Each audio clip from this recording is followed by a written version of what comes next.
ኢትዮጵያ ውስጥ የፖለቲካ ፓርቲ መሪ ከመሆን የበለጠ አሳፋሪ የለም። የረሃብተኛ ልጅ አባት ከመሆን ምክንያቱም ሌላ ረስከባው እና ደስ ያለኝ ልናገር ተውት። ለማንኛውም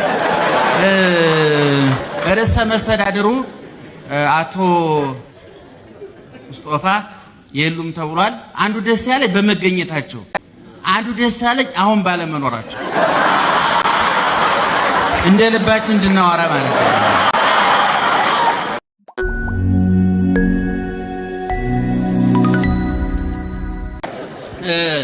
በገጠር ያደግን ሰዎች የጭነት መሳሪያችን አህያ ነው ታውቃላችሁ። በእውነት የፖለቲካ ፓርቲዎቻችን አዲስ አበባ ቁጭ ብለው ውስኪ እየጠጡ የሚደራደሩት በአህያ ለሚጭን ገበሬ፣ እነሱ የቱርክ ጫማ አድርገው ስብሰባ ተቀምጠው የሚወራጩት ባዶ እግሩን ለሚሄድ ገበሬ ነው። ኢትዮጵያ ውስጥ የፖለቲካ ፓርቲ መሪ ከመሆን የበለጠ አሳፋሪ የለም። የረሃብተኛ ልጅ አባት ከመሆን ምክንያቱም ሌላ ረስከባው እና ደስ ያለኝ ልናገር ተውት። ለማንኛውም ርዕሰ መስተዳድሩ አቶ ሙስጠፋ የሉም ተብሏል። አንዱ ደስ ያለኝ በመገኘታቸው፣ አንዱ ደስ ያለኝ አሁን ባለመኖራቸው እንደ ልባችን እንድናወራ ማለት ነው። በእውነት ባሉበት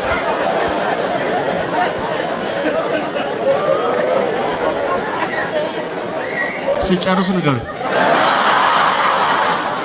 እሺ በእውነት እንደው እዚህ እንኳን እንሳቅ። የሚያስቅ ነገር እኮ ጠፋው ነው። መከራ እየዘነበብን ያለን ሰዎች በእውነት በጣም ጀግና ህዝብ ነው የኢትዮጵያ ህዝብ። እየራበው ሁሉ ይስቃል፣ እየጠበቀ ይስቃል፣ እየተበደለ ይስቃልና የህዳር አህያ ላብራራና ወደ ሐሳቤ ልግባ። በገጠር ለጭነት የሚያገለግለው አህያ ነውና ህዳር ማለት ታህሳስ ማለት በገጠር ያዝመራ ወቅት ነው እና በዛ ወቅት እኔ አህያ ቢኖረኝ ወይም እሱ አህያ ቢኖረው በሌላ ቀን እባክህን አህያህን አውሰኝ ይባላል። በህዳር ግን ማህበረሰቡ ተስማምቶ ያገኘው ሰው መጫን ይችላል። ለምሳሌ አስቀድሜ ካገኘው የተወሰርከው ማለታች በህዳር ማህበረሰቡ ያልተጻፈ ህግ አለው ማለት በሚያዝያ አልችልም፣ በሐምሌ አልችልም። እኔ በእውነት ህዝባችን ይሄ ቅዱስ ህዝብ ይሄ ዋህ ህዝብ እንደ ህዳር እንደው አህያ ማለት ከብደኝ ልበለው እንደ ህዳር አህያ ማንም አይጫነን።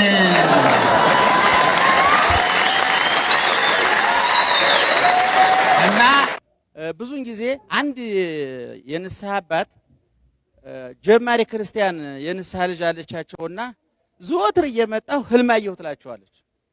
እንደምታውቁት ጀማሪ በየቦታው አስቸጋሪ ነው። ጀማሪ ባለስልጣን እንደውም ከዚህ በፊት ተናግሬያለሁ። ጀማሪ ባለትዳርና ጀማሪ ባለስልጣን ስብሰባ ያበዛል። አሁን ጀማሪ ባለትዳሮች ቁርስ ለመብላት ሁሉ ስብሰባ ይቀመጣሉ። ከ10 ዓመት በኋላ ላስቤዛ እንኳን አይቀመጡም እንኳን ለቁርስ። እና ጀማሪ ናትና ልጅቱ ሁልጊዜ እየሄደች አባዬ ህልማየሁ ትላቸዋለች። ስልችት ብሏቸዋል ሰውየውና የኔ ልጅ እባክሽ መጀመሪያ ተኚ። አልተኛሽም፣ ብትተኛ አታይም ነበር።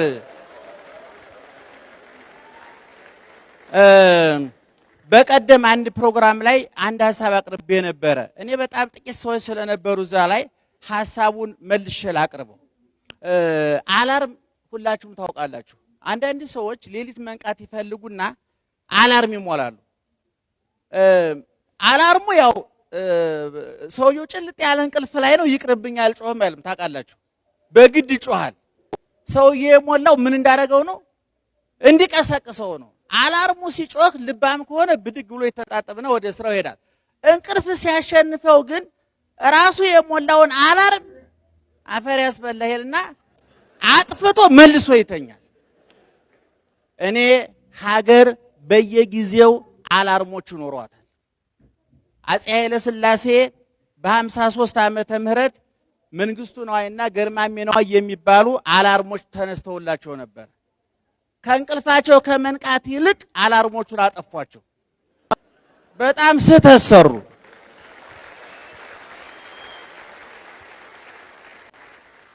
በ66 ዓመተ ምህረት ደርግ እንደመጣ እንግዲህ ከኔ ይልቅ እነ ዶክተር ዳኛቸው እነ ህይወት ያውቁታል። ይሄንን በማያውቁት ገብቶ መፈትፈት ኃጢአት ነው። ግን ኃጢአት ነው ብለን እንዳናልፈው መኖር አለብን። ኢትዮጵያውያንን የኢትዮጵያ ጉዳይ ያገባናል። እኔ ብዙ ሰው ፖለቲካ ውስጥ አንገባም። እኔ ፖለቲካ ገብቼ አላውቅም፣ ልገባም አልፈልግም። ደግሞ የዛ ሀገር ፖለቲካስ እንዴት ያስገባል? በየት በኩል ነው የሚያስገባው? ማንን ቀንተ ነው የምንገባው? እውነቱን ለመናገር ለገቡበትም አዝናለሁ። እውነቱን ለመናገር የሚያስገባም አይደለም። እና ደርግም እንዲሁ በየጊዜው አላርሞቹ ሲነሱለት እነዛን አላርሞች ከእንቅልፍ ከመንቃት ይልቅ ያጠፋቸዋል። የዛሬ ስንት ዓመት እንደሆነ አላቅም፣ ትልልቅ በጣም የተከበሩ ቅድም ዶክተር ዳኛቸው የጠቀሷቸው እነ ዶክተር እነማን ነው እነ ጀነራል መርዕድ ንጉሴ እነ ጀነራል ንጉሴ ማን ናቸው? ደምሴ ቡልቶ መጽሐፋቸው ተመረቀ በቀደም ይመስለኛል። እነዚህን የመሳሰሉ ትልልቅ ሰዎች ከአላርምን በላይ ሲጮሁ ሊቀመንበር መንግስቱ ከእንቅልፋቸው ከመንቃት ይልቅ አላርሞቹን ጠራርገው አጠፏቸው። መጨረሻ ላይ እስከ ወዳኛው እሳቸውም ተኙ። በአላርም አለመንቃት አደጋው ይሄ ነው።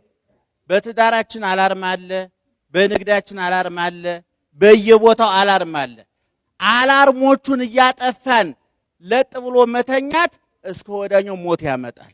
እኔ በአሁኑ ሰዓት ለኢትዮጵያ አላርሞቿ እነማን ናቸው ብትሉኝ፣ ሶሪያ፣ ሊቢያ፣ የመን፣ ጎረቤት ሶማሊያ፣ ጎረቤት ብዙ ጎረቤት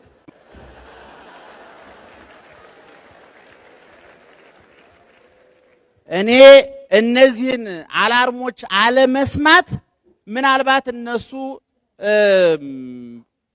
በዚህ ሁኔታ አንድ አይነት እምነት እየተከተሉ ሶማሊያውያን 100% ሙስሊሞች ናቸው፣ 100% የሶማሊኛ ቋንቋ ተናጋሪዎች ናቸው።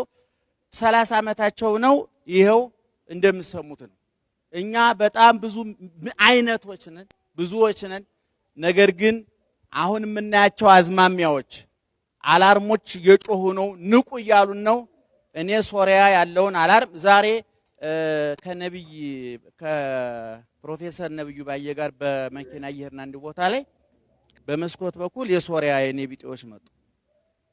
ሶሪያ በታሪክ ደረጃ ከኢትዮጵያ እጅግ የምትበልጥ ሀገር ናት። እውነቱን ለምን እንደውኛ በሁሉ ነገር አንደኛ ነን ማለት እንወዳለን። መቼም ጎበዞች ነን፣ በሁሉ ነገር አንደኛ ነን እና በእውቀቱ እንዳለው ነው ለአባቴ ሁለተኛ ልጅ በመሆን እኔም አንደኛ ነኝ አለ አንድ ጽፎ ላይ።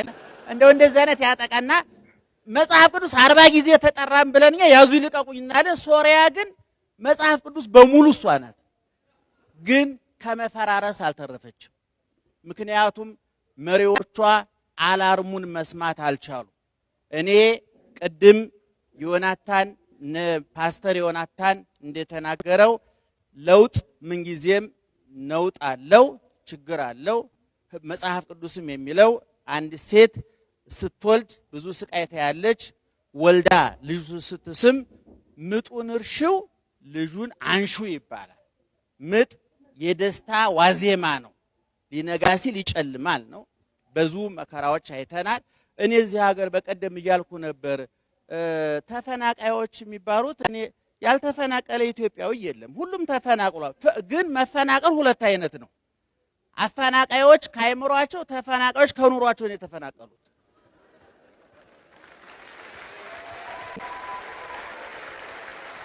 እና እኔ ምን አሰብኩኝ ለሁለቱም እርዳታ ይዘን ብንሄድ ለአፈናቃዮቹ ጥበብና ምክርና ጥበብ፣ ለተፈናቃዮቹ ልብስና ምግብ። ሁለቱም ተፈናቅለዋል፣ አላወቅንላቸውም። እና እኔ ቅድም በየመድረኩም የምንቅለበለበው በእውነት እግዚአብሔር በሚያውቀው የመለፍለፍ ሱስ ስላለብን አይደለም። ግን ያንገበግበናል፣ ያቃጥለናል። የሚያቃጥለን እኔ 3000 ዓመት ታሪክ እንዳይጠፋ ብዬ አይደለም፣ እኔ መኖር ስላለብኝ ነው። እሱ የጅል ነው። ይሄ በ17ኛው መቶ ክፍለ ዘመን የነበረ ባለቅኔ ምን አለ? ሰብለከዩ ሃይማኖት ያለብስ አለ። ሰው ክፋት ሲያስብ በሃይማኖት ያሽገዋል ማለት ነው። እሺ ማሸጊያው ካለ ሃይማኖት ነው፣ እሽጉ ሲቀድቅ ክፋት ነው። እና እኔ 3000 ዓመት ታሪክ እንዳይጠፋ ምን እንዳይጠፋ አይደለም፣ እኔ ልጆቼና እኔ መሽቶ ገብተን እንድንወጣ ነው። እኔ ልጆቼ ከትምህርት ቤት እንዲመጡ ነው። እኔ አሁን ሙስሊሞች ጋር ስግባባ እኔ ሙስሊሞች እንዳይቸገሩ ፈልጌ እነሱ ከሌሉ ስለማልኖር ነው። ራጉኤል እሳት ሲነሳ አንዋር ስለሚቃጠል ነው ውሃ ይዘን የምንሄደው እንጂ ብቻውን ተቃጥሎ ቢቀር ሌላ ውይይት መወያያ ርዕስ ይሆን ነበር። እኔ አሁን ትልቁ ችግር እዚህ ሀገር ላይ እኔ በጣም እየመረራችሁ የምትውጡት ሀቅ ልናገር። ዛሬ በየፖለቲካ በየብሔሩ ተደራጅተውብናል። ታውቃላችሁ እናንተ ወክላችሁ እንደው እኔ አልወከልኩም። እኔ ለምሳሌ የሆነ ብሔር ነኝ በአንተ ስም ተቋቁም ያለው ብለው ነግረውኛል። መቼ እንደወከልኳቸው እኔ አላቅም። እግዚአብሔር የሚያውቀው ግን ተወክለውን እኔ ወክለውን የቆሙ ሰዎች እኔ በጣም ወደፊት ኢትዮጵያ እንድትቀጥል ከተፈለገ ቁስላችን እንዲፈወስ ከተፈለገ እንዲነጋ ከፈለግን እቅጩን መነጋገር ያለብን አማራውን እንወክላለን ብለው የተነሱ ሰዎች ደብረ ብርሃን፣ ጎንደር፣ ደሴ፣ ባህር ዳር ይሄዱና ህዝቡ ለህወሓትም ለአራናም ለትግራይም ያለውን ጥላቻ ቀይሮ ልቡን እንዲከፍት ይንገሩት። ከዛ በኋላ እንወያያለን። ይሄ አውቃለሁ ይጎመዝዛል፣ አውቃለሁ ይጎመዝዛል። ሰው ኦፕሬሽን የሚደረገው ጠባሳ ፈልጎ አይደለም። ጠባሳው ግዴታ ነው፣ በሽታው ግን መውጣት አለበት። በአንጻሩ መቀሌ ያሉት ወገኖቻችን ሰሜን ወደዚህ ነው ወዴት ነው? ወደ ሆነ ቦታ ነው ብቻ። ይሄ አይናሞች ችግር ነው። እኛ ሰሜን፣ ምዕራብ፣ ደቡብ አናውቅም ያሉ ወገኖቻችን እኔ በትግራይ ህዝብ የሚጽፉ ሰዎች የሚናገሩት በነገራችን ላይ የዚህ ዘመን የፖለቲካ ሰዎች ነቢ ሐሌውና ነቢ ላይ ያቆሙ ናቸው። ቅድም ዶክተር ማን ነው ሲናገር የነበረው በኢትዮጵያ የኖሩና ለኢትዮጵያ የኖሩ ብለው ዶክተር አሉ። ዶክተር እጅ ነስቻለሁ ቃለ ሕይወት ያሰማልን ይባላል በአውደ ምሕረት ቋንቋ። እና እኔ በህወሓትም ውስጥ ያሉ ሌሎችም አክቲቪስቶች ለትግራይ ህዝብ ሊነግሩት የሚገባው ስለ አማራው፣ ስለ ኦሮሞው፣ ስለ ሶማሌው ሳይሆን እባክህ ለነ ቶሎሳ፣ ለነ ጎንጤ፣ ለነ ዘበርጋ፣ ለነ ሶማሌ፣ ለነ ጅጅጋ ልብህን ክፈት ብለው ይንገሩት። ያን ጊዜ የምንፈልጋት ኢትዮጵያ ትቀጥላለች። በኦሮሚያ ያሉ የፖለቲካ ፓርቲዎች እውነት ለህዝባቸው የሚጨነቁ የሚቆረቆሩ ከሆነ የኦሮሞ ህዝብ ሌላውን እንዳቅፍ በጆሮ በኦሮምኛ ይንገሩት። መፍትሄው ይሄ ነው። ከዚህ ውጪ ጥላቻን እየሰበክን መኖር እፈልጋለሁ ካለ ነው ህይወት የሚባለው። ምክንያቱም ሰው ሊረብሽ ካለ ማንም መረበሽ ይችላል። እኔ አሁን እዚህ ውስጥ ድንጋይ በወረውር የሁሉ ሰው ይንጫጫል እኮ ማን እንደሚመታ የፈለገውን ይምታ፣ ምን አገባኝ። ግን ቢያንስ እንደዚህ ትላላችሁ። እኔ ለምሳሌ 3 ቁንጫዎች አንድ 50 ኪሎ የሚመዝንን ሰው ቁጭ አድርገውት ሊያድሩ ይችላል። 3 ቁንጫ ስንት ኪሎ ይሆናል? ስንት ግራም ይሆናል? ነገር ግን 50 ኪሎ የሚመዝነውን ሰው ቁጭ አድርገው ማሳደር ይችላል። ስለዚህ እንኑር ሲል ነው በጣም ሰው የሚጠቅመው እንጂ አልኖርም ካለ ማንም ለማንም ቁንጫ ነው።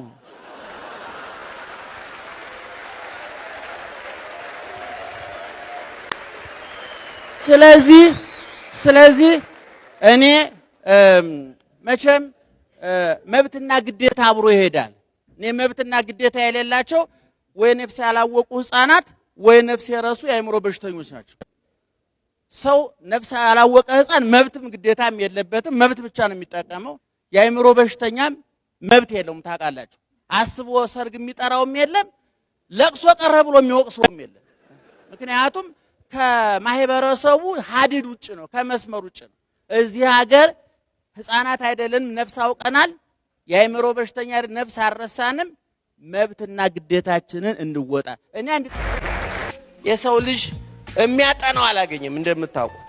ምክንያቱም ሰው ስለ ፕላኔቶች ስለ ወደ ማርስም የሆነ ነገር ልከናል ብለው ፈረንጆቹ ተናግረዋል። ያው ቁጭ ብለን ስለሆነ ሳይልኩ አይቀርም ብለን ተቀብለን ያው አሚን ብለናል። ምክንያቱም እኛ ምንም አልተንቀሳቀስንምና እነሱ ያሉትን ከመቀበል ውጪ አማራጭ የለንም። ልከናል አሉ። አዎ ልካቸዋል ነው ያልነው። መላክ አለ መላካቸው ለማረጋገጥ ምንም እንቅስቃሴ አላደረግንምና ወደ ጨረቃም ልከናል ብለዋል። እውነት ልከዋል አላኩም አይታወቅም። የመረጃ ምንጮቻችን እነሱ ናቸው። የሆነ ጊዜ ተነስተው ውሸታችን ነው አላክንም ቢሉም አሚን ብሎ መቀበል አማራጭ የለንምና በጣም የሚያሳዝነው ግን ራሱን ሰውን ግን ማን ያጠናው ነው ትልቁ ጥያቄ ነው። ሰውን የሚያጠናው አላገኝ። ወደ ጨረቃ ሳተላይት አመጠቀ፣ ወደዚህ ግን ማን ያምጥቅ? ወደ ራሱ ማን ያምጥቅ? ማን ይመራመር በዚህ ጭንቅላት ላይ? እና ሰው ልጅ ተጠንቷል ብዬም ብዙ ሐሳብ የለኝም። እንዲህ ቁርጥራጭ ነገሮች አሉ። ምልክ አስተሳሰብ ቁርጥራጭ ጥናቶች አሉ። በሃይማኖቱም ውስጥ ቁርጥራጭ ነገሮች አሉ። በስነ ልቦናውም በፍልስፍናውም ብዙ ቁርጥራጭ ነገሮች አሉ። እነዚያ ግን ሙሉ በሙሉ ሰውን ለማወቅ በቂ አይደሉም። እውነቱን ለመናገር ሽርፍራፊ ነገሮች ናቸው። ምክንያቱም እኔ ከዚህ በፊት እንደተናገርኩት ሌሎች ምርቶች ሲመረቱ ማኑዋል አላቸው። ለምሳሌ ቴፕ ስትገዙ የቱ ጋር መንካት እንዳለባችሁ ብዙ ጊዜ በእንግሊዝኛ ስለሆነ የኛ ሰው አበላሽቶ ነው የሚለማመደው እንጂ ፈረንጆቹ አንድ ሞባይል ሲያመርቱ ሙሉ የህይወት ታሪኩን የሞባይሉ እዛ ላይ ይጽፉታል። ያ ግን በእንግሊዝኛ ወይ በቻይንኛ ነው የሚጻፈው። መረዳት ከባድ ስለሆነ ጎርጉረን የተበላሸው ተበላሽቱ በትራፊው ነው የምንጠቀመውና እኔ ሰውን ያመረተው ራሱ እግዚአብሔር ነው። እኔ ሲሰራው ያው ከእናታችን ማህፀን ስንወጣ እንዲሁ እጃችን ላይ የሆነች ማኑዋል ነገር አስይዞ ብንመጣ ጥሩ ነበረ።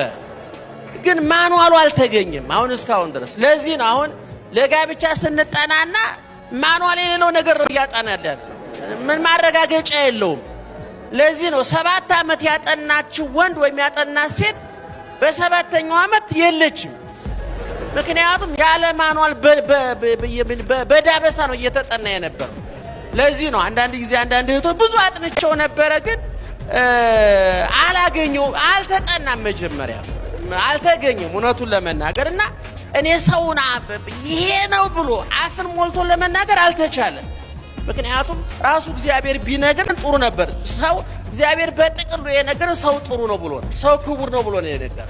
አሁን በኋላ ግን ስንመራመር ሰው መጥፎም አለ። ሂትለርም ሰው ነው እንግዲህ እነ ማዘር ትሬዛም ሰው ናቸው።